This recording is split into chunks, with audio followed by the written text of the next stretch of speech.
main thing is this, we have to go back and look at the stories. Y'all go back and look at the stories. I mean, a lot of you guys are writing stuff, negative things about Floyd, and he was scared of this guy, he was this guy.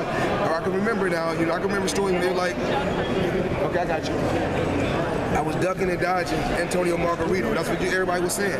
But then come to find out, like I said before, guys show you things in different ways. The same guy that was cheating. You remember this guy was cheating. The guy that said I was ducking and dodging, he wanted to fight me because he was cheating. And then, like I said before, the only thing I always wanted to do,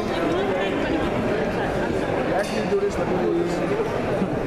The only thing I ever wanted to do, I wanted to be on an even playing field. I think Manny Pacquiao is a Hall of Famer, had a great career, he's a hell of a fighter.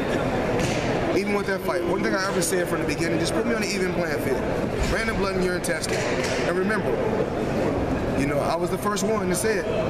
Now, once I was the first one to come out with random blood in urine testing, you see so many different athletes, not just in boxing, got caught cheating. When I was saying it, they would say I was a coward and I was scared. And then, once again, the guy that they said I was scared of, I went out there and it was a blowout. Remember, I make the guys that's extraordinary, I make them look ordinary. I make, A-class fighters look like a D-class fighter sometimes, an E-class. I never had to, when I was fighting, I never had to use my A game or my B game. I was able to beat these guys, before my body broke down. My hands broke down, my body broke down. Because I remember before my hands and my body broke down, I was a knockout artist. But of course, boxing is wear and tear on the body. I was able to, my last hurrah was with Arturo Gatti. After that fight, my body was no longer no good. But since I was so smart and sharp, I still was able to go out there and dominate, just mentally dominate and make smart moves. Al Heyman played a major key with my career, and my advice to these young fighters that's in boxing today, we cannot think about just today. They want all the cars today. They want the Mayweather lifestyle. They want everything that I got, but it took a lot of hard work.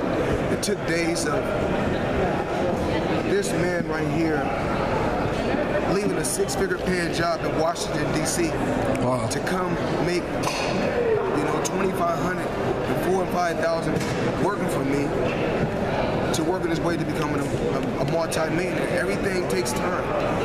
You have to have patience. And what I did, I had patience. At one particular time when I was young, I said, oh, I want this, I want that, I want to fight this guy.